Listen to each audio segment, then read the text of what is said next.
सुप्रभात मेरे प्यारे विद्यार्थियों। तो आज हम फिर से पाठ 8 राजा की मैना का दूसरा भाग लेकर उपस्थित हुए हैं। तो चलिए शुरू करते हैं इस पाठ को। एक दिन उस राज्य में एक राक्षसी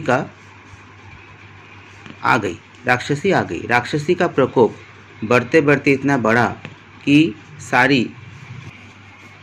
सारी प्रजा दुखी हो गई। वह लोगों को सताने का कोई भी मौका नहीं गंवाती। तो इस प्रकार एक राक्षसी उस शहर में आई, उस नगर में आई और वो सभी को सताने लगी, सभी को परेशान करने लगी। त्रस्त प्रजा राजा के पास पहुंची तो प्रजा राजा के पास आई। राजा ने प्रजा को वचन दिया कि वह शीघ्र ही उस राक्षसी को समाप्त कर राज्य में अमन तथा शांति का साम्राज्य स्थापित कर देगा। तो राजा ने ऐसा कहा कि वो बहुत जल्द उस राक्षसी को समाप्त करके राज्य में फिर से शांति कायम कर देगा। राजा ने अपने सैनिकों को आदेश दिया कि जाओ उस राक्षसी को मार गिराओ। राक्षसी सैनिकों के हाथ से बच निकली, किंतु उसने मन ही मन सोचा कि इस राजा को समाप्त करना होगा। राक्षसी सैनिकों के हाथ से बच निकली, परंतु उसने मन ही मन सोचा कि इस राजा को जैसे भी हो ख़त्म करना होगा, समाप्त करना होगा, मारना होगा। वह जानती थी कि राजा को शक्ति से हराना आसान नहीं है।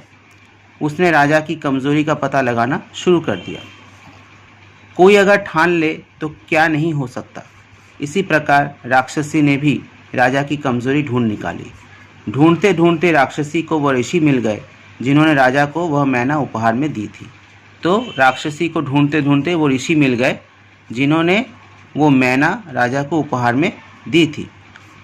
जब राक्षसी ने ऋषि को बहुत सताया तो ऋषि ने बता दिया कि उसने 2.5 वर्ष पहले राजा को एक मैना भेंट की थी, एक उपहार में मैना दिया था। राजा उस मैना के बिना नहीं रह सकता। राजा की जान उस मैना में बंद है। अब तो मानो राक्षसी के हाथ खजाना लग गया। राक्षसी ने छल से मैना को चुरा लिया। राजा बेचारा बहुत दुखी हो गया। तो राजा बड़ा दुखी हो गया क्योंकि राजा की मैना राजा से दूर हो चुकी थी। राक्षसी ने उसको चुरा लिया था। उसने खाना पीना छोड़ दिया। राजा दिन पर दिन सूखता जा रहा था, कमज़ोर होता जा रहा था, किंतु बहुत सोचने पर भी उसे अपनी प्यारी मैना को राक्षसी के चंगुल से छुड़ाने का कोई उपाय नहीं मिल रहा था। उधर मैना के भी यही हाल था। तो मैना भी बहुत दुखी थी और राजा ही बड़ा परेशान था कि कैसे उस मैना को वापस अपने पास लाया जाए।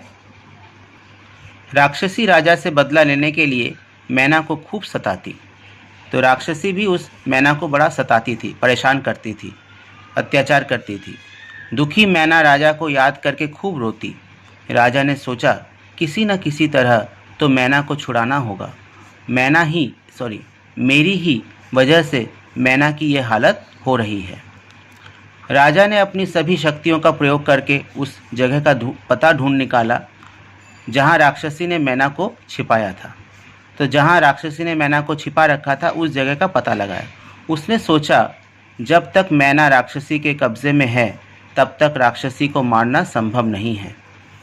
उसने एक दिन चुपके से मैना को उड़ा दिया। मैना उड़ना नहीं चाहती थी, किंतु उसने मैना को समझा दिया कि वह शीघ्र ही राक्षसी को मारकर मैना को वापस अपने पास ले आएगा। अब राजा को राक्षसी से कोई डर नहीं था। उसने राक्षसी की चाल का जवाब ईंट की जगह पत्थर से देना शुरू कर दिया। मतलब जिस प्रकार राक्षसी राजा के ऊपर आक्रमण करती, राजा भी उसके ऊपर दुगना आक्रमण कर देता। एक दिन राक्षसी और राजा का आमना सामना हुआ। दोनों में घमासान युद्ध हुआ। राजा ने राक्षसी को मार गिराया।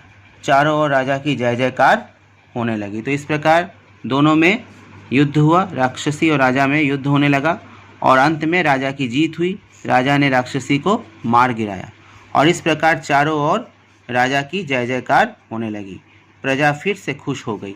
राजा ने अपनी मैना को वापस बुला लिया और दोनों फिर से खुशी खुशी रहने लगे। तो इस प्रकार इस कहानी का अंत यहीं पे होता है और हमने यही जाना कि राजा ने फिर से अपनी मैना को अपने पास वापस बुला लिया और अंत में सत्य की जीत हुई।